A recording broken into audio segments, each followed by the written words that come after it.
Welcome to the Best by the Worst. The best movies of all time, reviewed by the worst possible critics. If you don't believe us, keep listening to find out.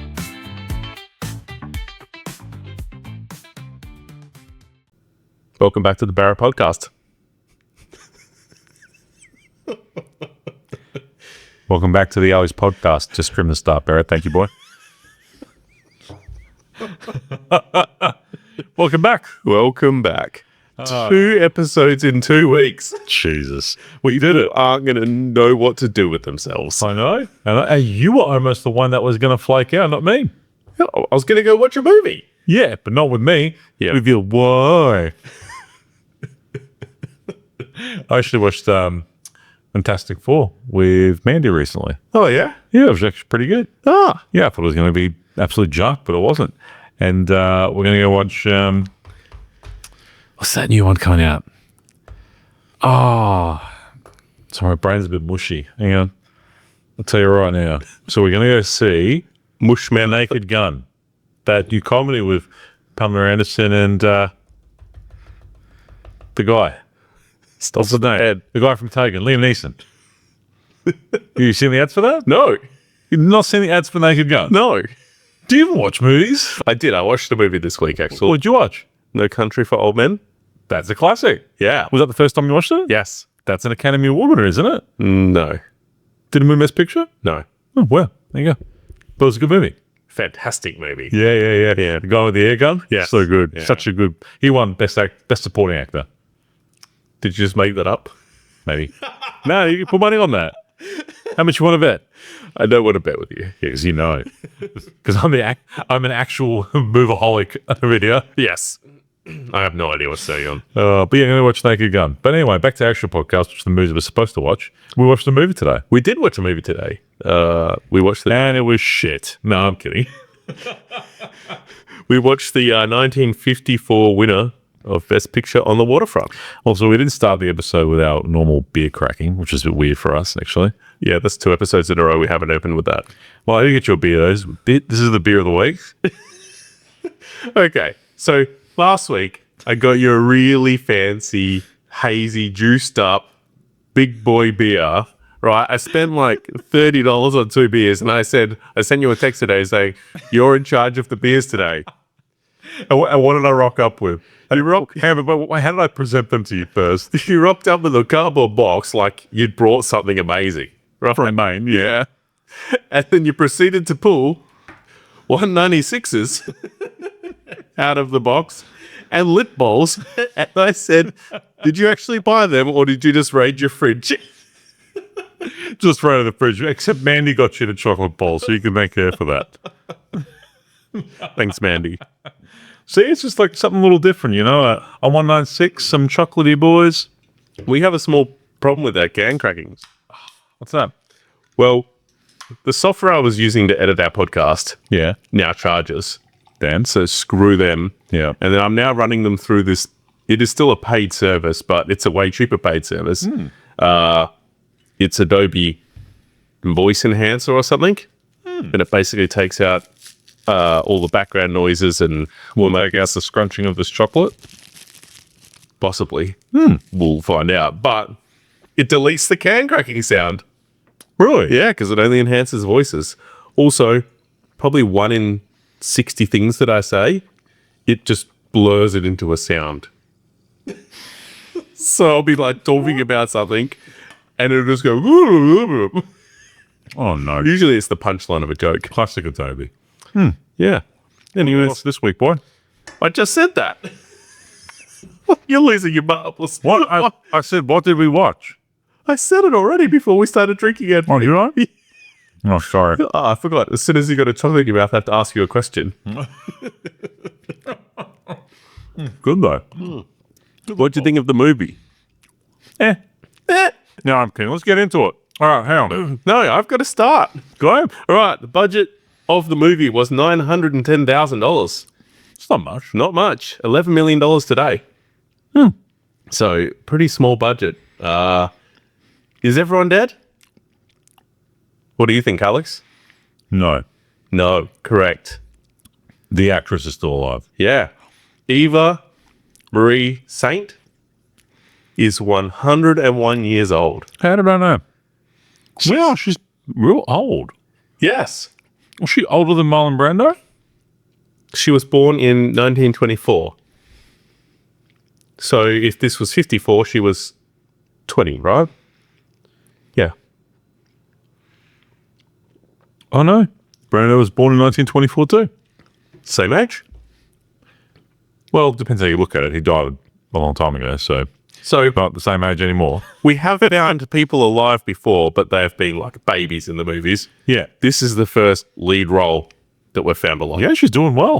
101. Why do men always die so much earlier than women? Because we do dumb things. Yeah, that's about right. Yep. I'd started this thing last week where I was going to read out all the runner-up movies because I thought we would know what they were. Good beer. Yep. Never heard of any of them. The Cane Mutiny, The Country Girl, Seven Brides for Seven Brothers. Sounds like a porno. It does, doesn't it? Kind of like, that is, I watched that porno. 3 Coins in the Fountain. Don't know. Never heard of any of them. Nah. Plot of the movie: dock worker Longshoreman. sticks it to the man. Yeah. That's how I'll summarize this movie because I don't spoil the plot. Yeah, that's fair enough. It's a good one. Yeah, well, so I probably already gave it away, but obviously the main star is Marlon Brando. Yes. First movie with Marlon Brando, or first winner that we've seen with him in it. Yes. It's must be early days for him anyway. But yeah, the big Marlon. Wow. Wait, hang on. You know who Marlon Brando is, right? Yes. What's he in? Godfather. Okay, good. All right, so he was the Godfather. Yep. I found that out today on Google. You're joking. No.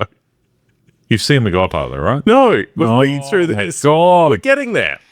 Okay, well, Marlon Brando, absolute legend cinema. He's in this, and this is actually when he won his first Best Actor award too.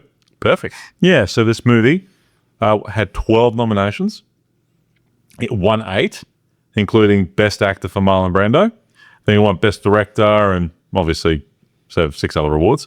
So it did really well. Yeah. And Also, well deserved. yeah, look, definitely not a bad movie, and we'll get to that in a second, but it was actually ranked by the American Film Institute as the 8th best movie ever made. Wow. Yeah. Yeah, it was up there.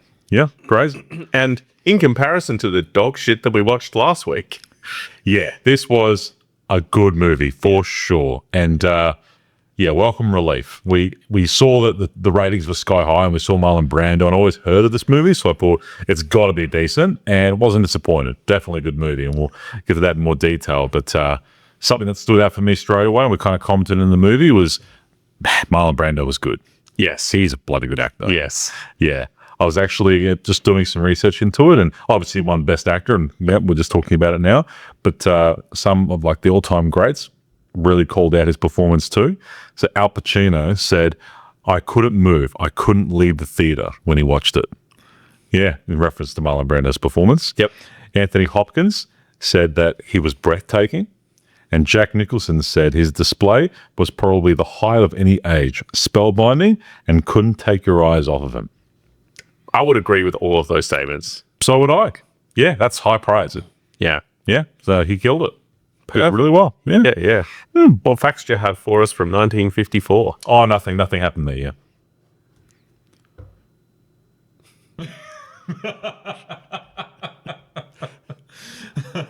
Why don't you eat your chocolate while I talk through the facts? I will, as long as you promise not to ask me a question as soon as it's Definitely gonna ask you quick. as soon as it's in my mouth. Okay, so I've got actually a few facts here. There's a lot of cool ones. I just added them all in, so, you know, it gives you time to eat your chocolate at the very least. AMSR. ASMR? Which one is it? What? Anyway. So, in this year, Austria's worst ever avalanche was recorded. It killed 200 pedestrians as the premise was alert. Oh, hell, I'll explain why I'm laughing a second. It's horrible, but hang on. What? You didn't get you killed 200 people and then you started laughing. Sorry, because I'm just thinking where I'm going with this. So, so Austria's worst avalanche killed 200 people, and then 9 hours later, There was a Stop it. It's terrible. So 9 hours later, a second one happened and killed another 115. So I'm just thinking like this first one happened, right? And then everyone's like, oh, this is terrible. And then the second week comes, it just kills everyone again. They thought they were out of the woods, and then there was a second one 9 hours later.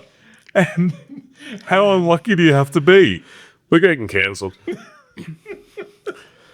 Oh, it's a terrible incident.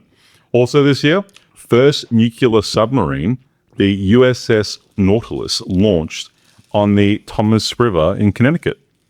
Yeah. Thomas River, maybe. Anyway, but yeah, so that was pretty cool. Cool, yeah. The USSR offers to join NATO this year. Wait, what? Yeah, I always talk about this with people, right? Because obviously the whole thing of NATO was designed to combat the Russians in the USSR, right? But the USSR was like trying to lean in and like at times during the last 70 or 80 years, there were times they were trying to like stop all that because they didn't want the NATO expansion anyway, blah, blah, blah. Then Ukraine later. But anyway, so there were times that they made numerous offers to join so that there wouldn't be anyone to fight against. So it's like, well, let us in. And then, we're all NATO, you have no enemy. But clearly the US and NATO don't want that because then they have no enemy. Yeah, isn't it the national... What does it NATO stand for? The Transatlantic... Transatlantic Trees something or other. Yeah, but basically it's... Yeah. Everyone against Russia. Yeah, exactly. And they're just slowly moving towards Russia's border, which is then, led to obviously war in Ukraine. But anyway, without getting political, but it's just funny that they've numerous times tried to join it, and this was the first time they tried to join it, to then essentially make NATO defunct. But clearly they need an enemy, so they refused to let them in. Yeah. That was worth laughing at. Not the poor people in the avalanche. I'm just thinking that imagine getting in 9 hours, you're trying to rescue people, like this terrible thing is happening, and then you're just there like sitting like on the location where it happened, probably real sad, and then another one comes. Like how unlucky do you have to be? Thinking of the poor person that has been digging for the last hour trying to get his mate out. 9 hours, yeah. Or 9 hours. This gets filling with snow again. It's like when you're a kid at the beach and you build a sandcastle and another wave comes in. Yeah, just super unlucky, Imagine me in that second group. Anyway, so also first nuclear power station opens in Obninsk near Moscow. Right. Yeah. That didn't work out well for them in the long run, did it? Well, it depends what you know. You could have had a 30-year career there and everything been fine. Okay. Yeah. This is fair. Yeah. First solar battery announced, made from silicon, well, partly silicon, and had a 6% efficiency. 6% what? Efficiency. It's like a solar battery with a panel and would actually charge it. 6% out of 100? Yeah. I don't know what the current efficiency is, but it's better than they. J.R. Tolkien publishes the first volume of Lord of the Rings. Right. Yeah. It's that old. I actually was older, but yeah. Yeah. Yeah. Yeah. Because like he, used some inspiration from, I guess, being in, I think it was in World War One. Because he was quite old during this stage. So I don't think it was in World War Two, but it was definitely World War One. Okay. So that's kind of like what molded him and apparently inspired him to write those books. And obviously it's all mythical and all the rest of it. But, I think he was thinking deep in the trenches when he wrote it. Yeah, okay. First Burger King opens in Miami, Florida. Cool. Yeah. We have Hungry Jacks here in Australia. Yep. And Australia fact, wasn't really any cool ones, but Elizabeth II arrives in Sydney for her first visitors in being in the monarch. Being Queen Elizabeth. Yeah. Queen Lizzie. Yeah. Ah. Yep. And she's dead now. That's me. All right. Well, I guess I better start off this plot for us, right? Yeah. We better get into it. We've got some stuff to get through. Well, it wasn't a super long movie, which is also what I really liked. That's a relatively simple storyline, so I don't think it'll take us too long. No, I got about 15 pages to get through. Yeah, you're out of control. I was writing a lot. There was a lot happening. I guess. All right, rattle on. I do want to start off with a fact. Yeah. This was based on a series from the New York Sun No, it wasn't. called Crime on the Waterfront. Oh, crap, I forgot to mention. Sorry. One of those facts was fake. I was going to ask you to pick which one was fake. The avalanche. No, that one's real. Yeah. I slipped in a fake fact. What? Why? Just to throw you off. What's the fake fact? Just to show you I'm serious, there was no fake fact. Everyone's going to think we're high. Yeah, it's great. I wanted everyone for the last 20 seconds to think, oh shit, I bet it was this one, and then actually now they're all real. But now you'll never be able to trust the facts again. I don't trust the facts anyways. Nobody trusts the facts you hear on this podcast. Sure. Yeah. They gotten from the finest webpage, Wikipedia. All right.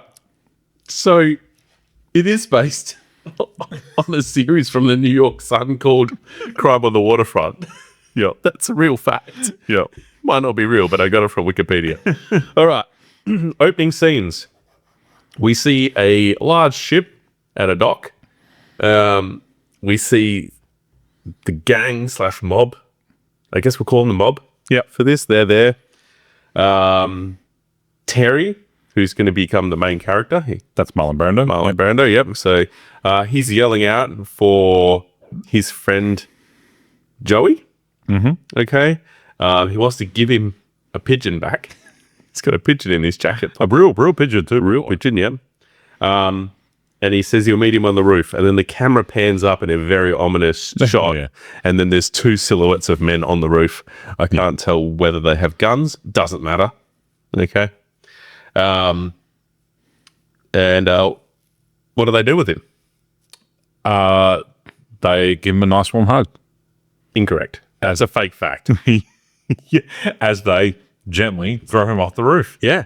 So he's Joey's thrown off the roof. He did.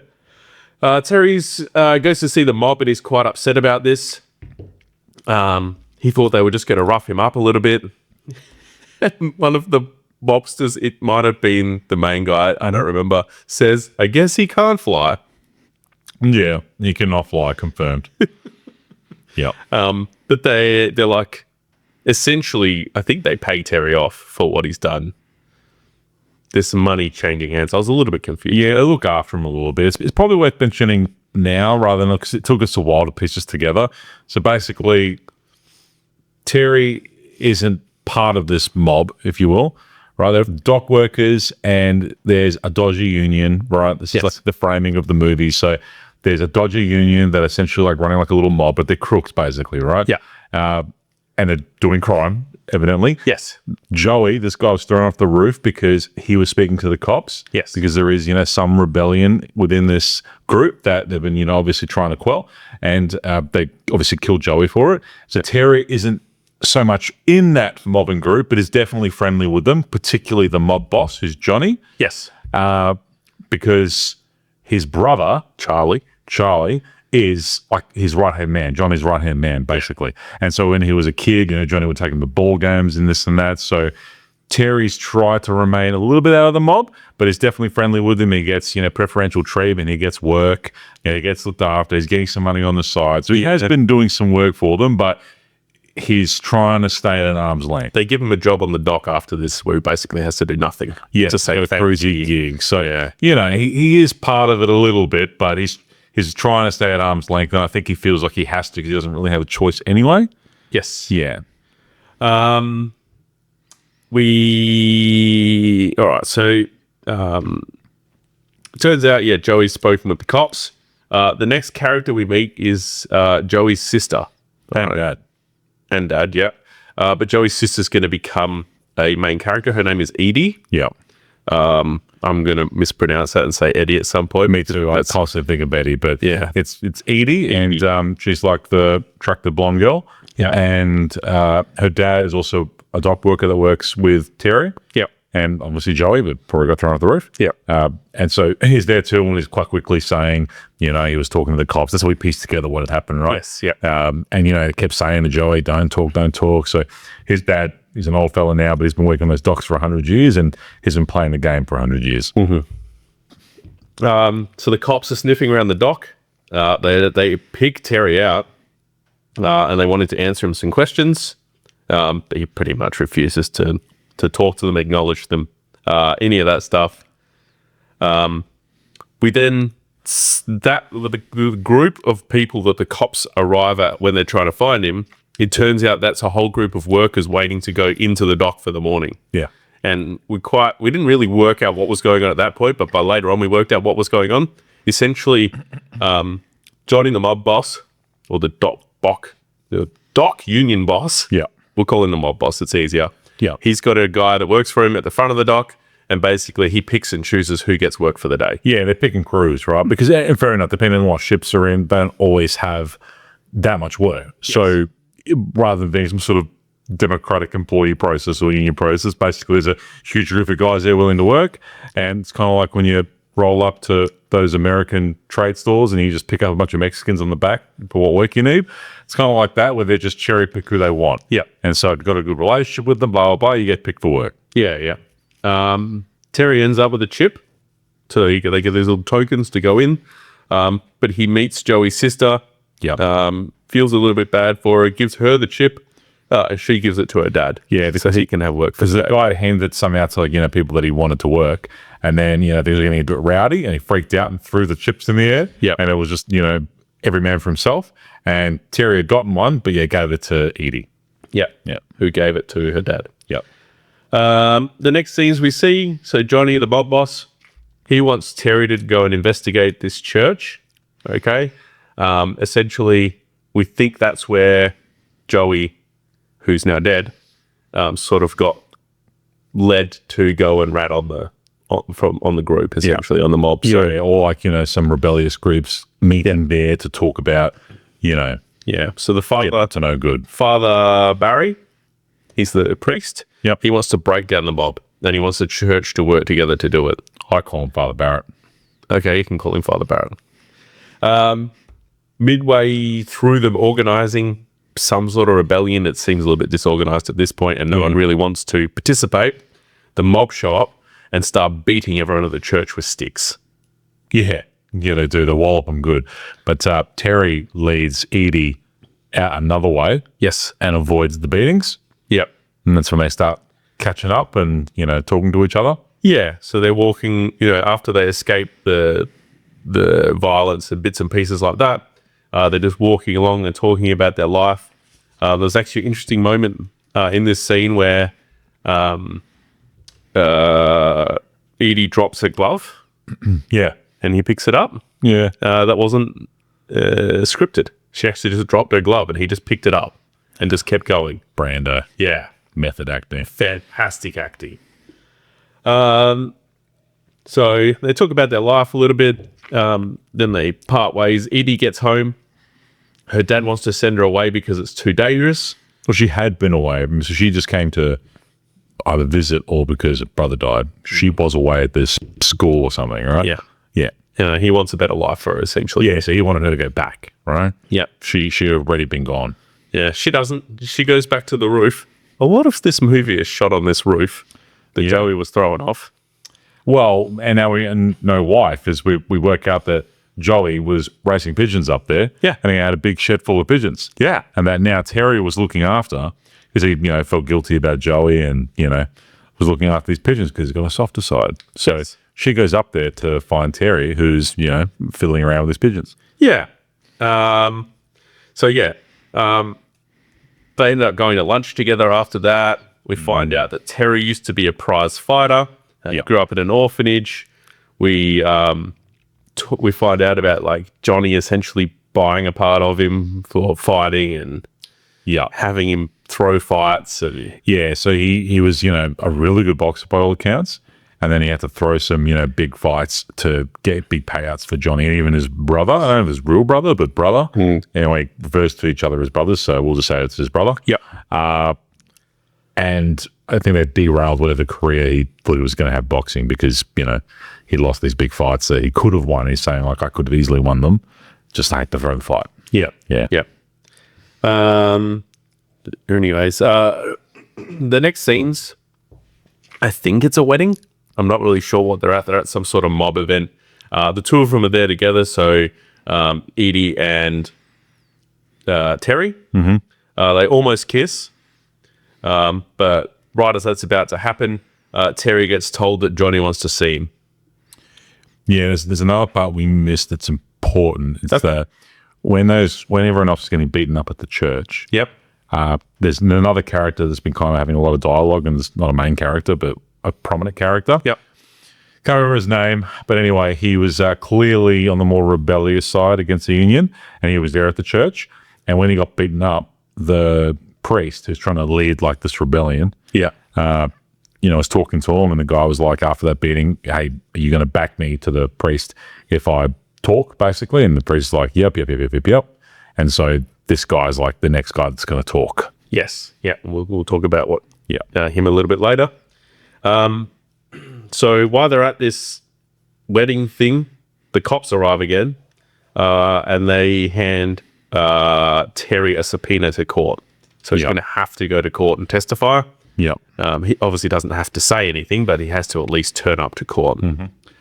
The next scenes is Johnny going to see Terry, okay, because Terry hasn't been to go and see Johnny, so Johnny goes after him, asks about the church, asks what's going on, asks why he's going with Joey's sister. We start to see Starting to some get cracks.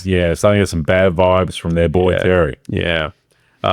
In the meantime, old mate that you were just talking about before, he's been speaking to the cops. Yeah. He's given a whole testimony, and Johnny is holding the testimony in his hands. Obviously, there's crooked cops involved as well. And Yep. yeah. And so they've worked out. And anyway, they're back at the docks. It's a work day. And Terry's there, and that guy that got beaten up that's now willing to talk to the cops. Yeah. He's there, and they're unboxing Irish whiskey. Yes. So it's like a good shipment. So they're stealing some whiskey for themselves and all the rest of it. Anyway, they're shipping up a big set of boxes of the whiskey on a pallet that's on roast. It's getting pulled up out of the ship. And they intentionally drop it on that guy that was going to talk. Yeah. Killed him. Dead. Yeah. And then the priest then does this whole big speech trying to like rile up the crowd and the workers, like this isn't right. Some of them, because obviously they have this big, do not talk, blind and deaf policy. Yeah. Don't talk, don't snitch, you'll get killed, and all the rest of it. Yeah. It's just some of them throwing things at the priest, and the priest just powering through. Quite an inspirational. Yeah, they call it a D&D, which Yeah. is deaf and dumb, which is at that time was a term for someone who was blind and deaf. But yeah, I thought it was a really good speech. Yeah. And you notice in the facial expression of some of the people that he's starting just to break through just a little bit. He is, because one guy that went to go throw something else at the priest, he actually punched him to stop him from throwing it. Yeah. And the other guy saw that. That's where, again, they're starting to see cracks at Terry. Yeah. It cuts away, and Terry's on the roof looking real melancholy and sad about everything. And Edie comes back up there and, to talk to him, and they kiss. Yeah. Yeah. Yeah. And they have their first kiss. So, what have I got in there? I had a fact here. Oh, did you know the director of this movie was the same director as The Gentleman's Agreement? Oh, is that a real fact? Yeah. Oh, no. Do you remember what The Gentleman's Agreement was? Rings a bell. It's the guy that pretended to be Jewish Oh, yeah. to write an article. Yeah, it wasn't terrible. Wasn't terrible. This is also not terrible. Wow, so he's got 2 Best Picture wins. Yeah. Well, we should probably check that out. What director has the most Best Picture wins? Yeah. I'll leave that for you next week. And it is interesting, too, that you can win Best Picture, but Best Director is a separate award. Like, imagine you being the director of a movie and you direct the Best Picture winner, but you're not the Best Director. Yeah, but it's not all you. It's the actors. It's the writer. Yeah, but it's the producer. Oh, yeah. It's the props people. It's a group effort. It's like you've all done really good. I guess, yeah, okay. Yep, that's fair. Okay, I can see that. Yeah. Yeah. But then, hang on. Oh, Just saying. here we go. So then, Back to the Avalanche. so then what's the Best Director for? Oh, I presume he turns a dog shit story into something good. But is it? You know what I'm saying? Because then if Best Picture is the combination of everyone coming together Yeah. to produce the end product, Yeah. Best Director implies that you produced the best product. So You know what I'm saying? I know you've brought me unstuck. So I'm just like, I don't have a rebuttal. because if you're the director, in my mind, you're the top dog. So everyone, the culmination of everything going well to produce the best picture is your responsibility and your credit. Correct. So then why have best director? Unless it's like you said, something that was dog shit and you had terrible actors and no budget and you managed to pull an ace of spades out of your hand. Yeah. Is there a best director? Yeah. This movie won it. Yeah. You're looking at me plainly. Well, I've just kind of realised for myself that it's a bit of a pothole. Yeah. There you go. All right. Back to that movie. Terry tells Edie the truth. Yeah. All right. He breaks it to her. It's a bit of a moving scene because he's like screaming it at her. She's obviously upset, but the entire time there's an incredibly loud steam whistle coming through her shit. And yeah, we can't hear any of it. Yeah. But obviously she can. Yeah, so she's devastated and runs away. It also kind of goes to a scene where, you know, the mob bosses and Johnny is talking to all his cronies and also Terry's brother Yes. around their concerns about Terry and him talking. Yep. And the brother's like, hey, he's a good kid. There's not an issue here. And Johnny's not having it. It's like, you know, you need to either go and talk to him and make sure he's good and bring him here so we can rough him up a little bit just to make sure he's on the level. Yeah. Or if you talk to him and he's going to spill the beans, kill him. Off. Yeah. And so, you know, Johnny's brother is obviously, Terry's brother is obviously not liking that, but walks away and says he's going to do it. Yeah. So Charlie gets Terry in a taxi and basically has to find out if he's going to flip or not. And if he's going to flip, then he needs to kill him. Yeah. Interesting fact. Okay, I didn't really understand this fact until I saw this scene. In the back window of the taxi, did you notice there was blinds? Like louvers, so you couldn't see out the back window. They were supposed to have like footage of the road back there. And they were supposed to use this special projector that sort of projects an image, just like rear projection onto the back of the, like rear projection onto a screen that then sits behind the back of the car so then it looks like they're driving. Yeah. Yeah. Either the director or the producer or someone in the crew forgot to pay for it. And it never came. So at the last minute, they had to put the louvers on the car so they all could tell it wasn't actually moving. Wow. Perfect. Yeah. Well, probably some of the best acting from Brando comes in this scene, so probably didn't even need it. Oh, yeah. It did not need that at all. Like, those two just in the car, and it was called out as one of the most iconic scenes. And I was like, I read that before I watched the movie, and I was like, yeah, I don't really know what this is about. Yeah. Yeah, it was really good because you can see like the betrayal in Brando's, you know, or Terry's face when the brother's like, when he kind of, the penny drops, what's happening. Yeah. And Terry's brother also pulled a gun on him.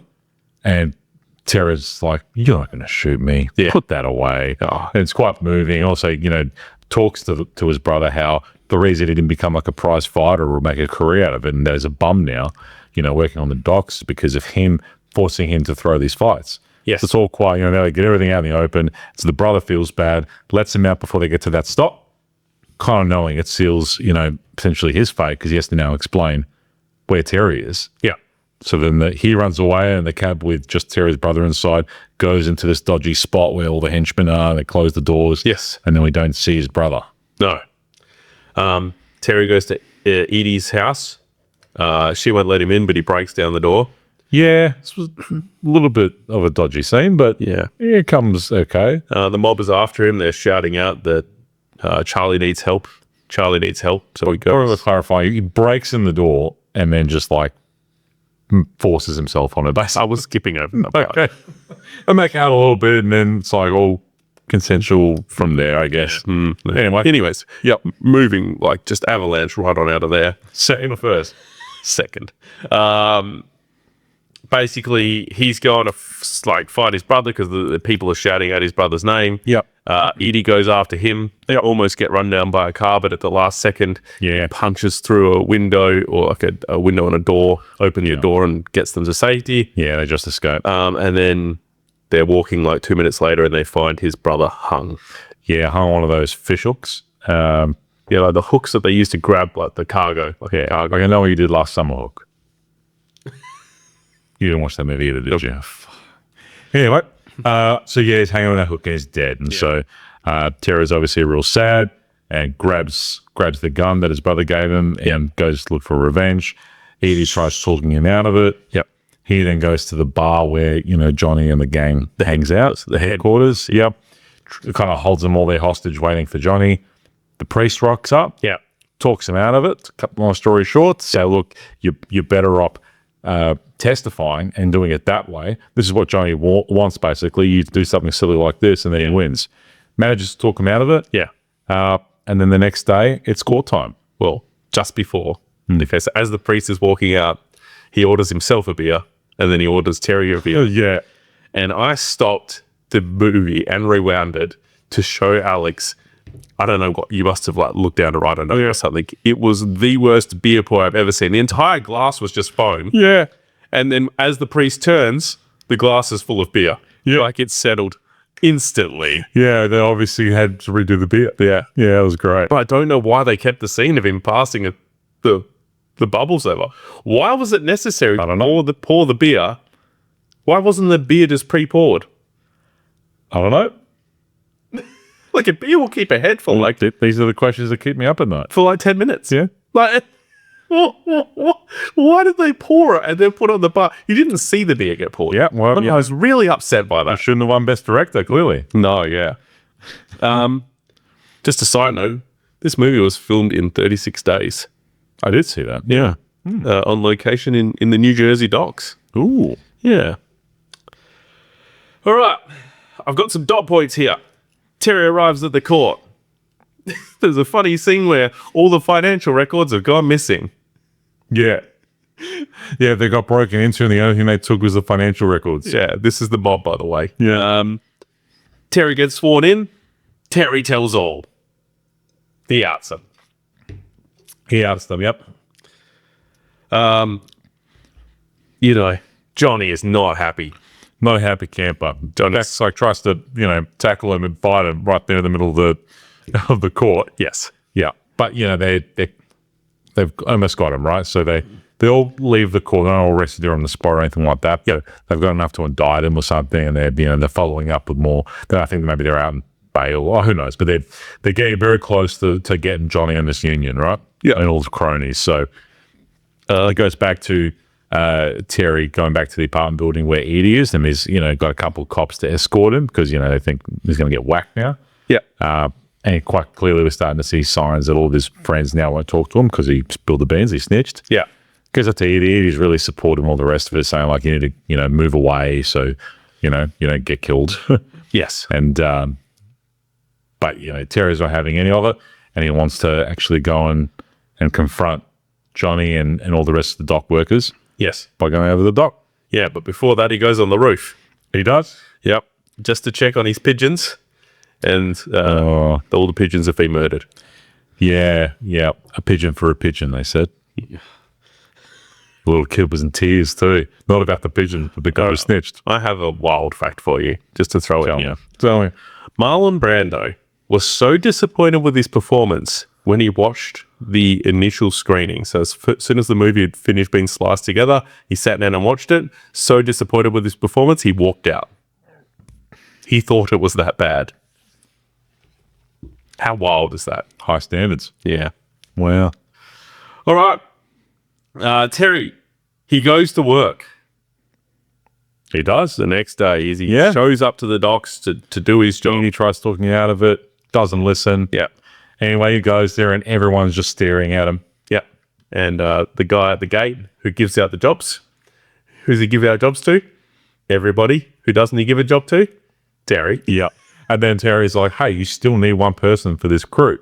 And the guy just like looks over to his other guy and says, grab the first person you see. Yeah. And there's 3 bums over one of those drum fires. Yeah. Drum fires. And he tries to grab this one like cooked homeless guy. He's like, no. And then he grabs another guy who's literally missing an arm and just gives him the job. Yeah. Just to show Terry, like, fuck you, basically. Yeah. And so then anyway, Terry isn't having it and then wanders over to the little hut where all the union guys and Johnny and all the bosses are. Yes. Yeah, and all the rest of the crew, this big group, are kind of watching to see what he does. Yeah, and then start following him as he's walking to that hut. Yep. Starts calling out Johnny. Yeah. Come out here, having a go at him. Meanwhile, it cuts to a scene where, obviously Johnny and these guys just want to shoot him. But anyway, Johnny stops, collects all the guns. It's like, hey, we can't kill this guy because the cops are watching us. As soon as that happens, we're done for, right? Yeah. So he's not an idiot. No, he puts all the guns in the safe, and as much as he wants to, he's not doing anything. Yeah. But when Terry calls him out, he's saying all these slurs to drag him out. Johnny does come out because his ego gets in the way. Yeah. And they start yelling at each other, confronting each other, and they get into fisticuffs. Yeah. Yeah. And don't forget that Terry used to be a fighter. Yeah. So Terry is making short work of Johnny. Beats the crap out. Yeah. And then that's when Johnny calls in all his friends. All these goons. Yeah, do a 5v1. Yeah. And that's when all the dock workers are like, this isn't cool. And they're starting to finally get really. Yeah. Probably there was one moment when Terry didn't get selected for work. You notice on the dock workers' faces, there might be a sign that they're not comfortable about this. One of their mates getting left behind. Particularly Edie Dad, the long timer. Yeah. And then after he gets the crap beat out of him by 5 men, they've had enough. Yeah. And so the priest and Edie have rocked up at that point. Yeah. And they tried to push through, and one of the henchmen kind of just pushes over Edie. And some of the dock workers don't like that at all. And so they're starting to, ramp up and get in these guys' faces. And then do they get past and then they go to, oh no, that's right. They finish up and all the cronies walk from behind. So the fight finished, and when they beat up Terry, it was behind the barn. Well, not barn, but hut, so you couldn't see them. Yeah. Anyway, they all finish and come over, and then Johnny's like all beaten up. He goes, you can go get him now. Yeah. And they go back there, and he's all smashed up in the water, but not dead. Yeah. But really beaten up. And then there's a rich guy at the dock. He's maybe the owner of a ship or something like that. And he's like, who's going to unload my ship? Like, my ship needs to get off. And the dock workers pretty much all start saying, we don't work without Terry. Yeah. They finally have unionized. It's the first strike. First strike. And so, Johnny's losing his marbles, so get to work. And finally, Edie's dad grows a pair and pushes them in the river. Yeah. Yeah, we'll see. So Johnny gets thrown in the water. A great scene of Terry staggering, all dazed, like the camera shots. It's just because the priest is telling, whispering, if you can, you need to go up. This is you lost the battle, where you can win the war. Yeah. If you can walk over there, the guys will be behind you. So he just forces himself up in the air, like you said. It's like showing Terry all zonked out, clearly concussed, and all the rest of it. But he makes it. Yeah. Where's he make it to? Work. To work. My last word for this was wow. Yeah, cool ending, because then everyone follows him in, and the door to this big shed closes. The end. Wow. Good movie. We still haven't seen What? a movie with a traditional credit scene. Yeah, I guess so. All had credits at the start. Every single one. Yeah. But, look, good movie, Barrett, I thought. Fantastic movie. Yeah? Yeah. It was very good. Definitely a lot better than some of the stuff we watched recently. And, we talked about it in there. Obviously, Marlon Brando was just excellent. They were all pretty good, but he was brilliant, right? Would we say watch it? Pardon? If you got some time, watch it. Oh, yeah, definitely watch it. Yeah. Great movie. And you could see, the acting sort of style shifting in this movie, where it was more traditional kind of acting. Yeah. There was no overacting and comedic stuff. It was a serious movie with serious good acting, and they were playing real characters. They weren't trying to be, look at here, see? It was none of that kind of stuff. Yeah. I think the last big transition we saw like that was the one about the Grand Hotel. Yeah, there's been some other. It was Grand Hotel was the transition from play acting to acting. Yeah, just that overacting. This is to, there was none of that overacting. this is proper acting. Yeah. Yeah. Definitely. It was much more measured. Yeah. Yeah, very much what we would see today. So, yeah, I thought it was really cool. But ultimately, Barrett, the question is, how many Barretts out of Barrett? Oh, I don't know. I'm tossing up between two numbers in my head, and I don't know what to say. Yeah, so was I, but I settled on once.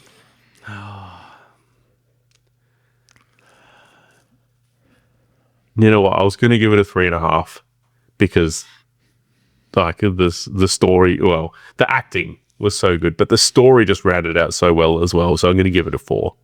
I also gave it a 4. Oh, perfect. It was a 4. We are aligned. Yeah. Don't get me wrong. I think, why it wasn't a 4.5 or 5 if it was such a good movie. I don't know. It was just maybe missing some level of excitement and stuff than some of the big movies. I think there's some 5-star movies ahead that we've got, in this list later on, and this ain't one of them. But it was very good. Yeah. Oh, yeah. We've got some great movies coming up, and I fear that some movies have been rated too high in comparison to what's coming. But I guess we just got to maybe take them as we see them. Yeah. How'd you rate the 196? You got to rate that out of 10 on the scale of, I don't know, export to the greatest beer you've ever had? Solid 8.5. Really? I give it a 1. Doesn't taste like beer at all. Limp Balls, how do you rate them out of 10? Oh, they're at 10. Limp Balls go hard. Do you reckon they're one of the better chocolates? 100%. Yeah, I'm feeling that. There you go. Yeah, And they're free. they were, which makes them even better. Yeah, exactly. Well, thanks for joining the Aleks podcast. Yeah, do we have anything else to go over? No, great movie. You got time, watch it. Definitely on the list finally of another movie that you should definitely actually watch. What do we got next week? 4 stars from me, 4 stars from Barrett. Next week we've got... Marty, which is the guy from the last movie. Do we have a special guest for that one? No. Okay. But the one after. We've got our first returning guest after popular demand. Do we leave it as a surprise? Yeah, we'll leave it as a surprise. Yeah. It's who else we had a guest. The movie's Around the World in 80 Days. Ah, yes. So, Yeah. And it's funny too, right? Because we did well. We want special guests, but we don't want them all the time. And we've done well to have one for a while because we've had a lot of requests. yes, We're heating up. we are. He's know- see the social media. It's absolutely going off. On fire. Yeah. Remember that guy, like that random who commented on one movie? Remember? I think it was on YouTube, and he wasn't happy with what we said about one of the movies. Yeah, but you really enjoyed the podcast. Yeah. I think he's our only fan. Yeah. I wonder what happened to that guy. Him and Faz. We have to have Faz on. Yeah, well, there's a list. You have to put in your expression of interest. We interview you, and then if you're successful, we'll put you on the pod. All right. We'll see you next week. See you next week. Dum, dum, dum, dum, dum, dum, dum.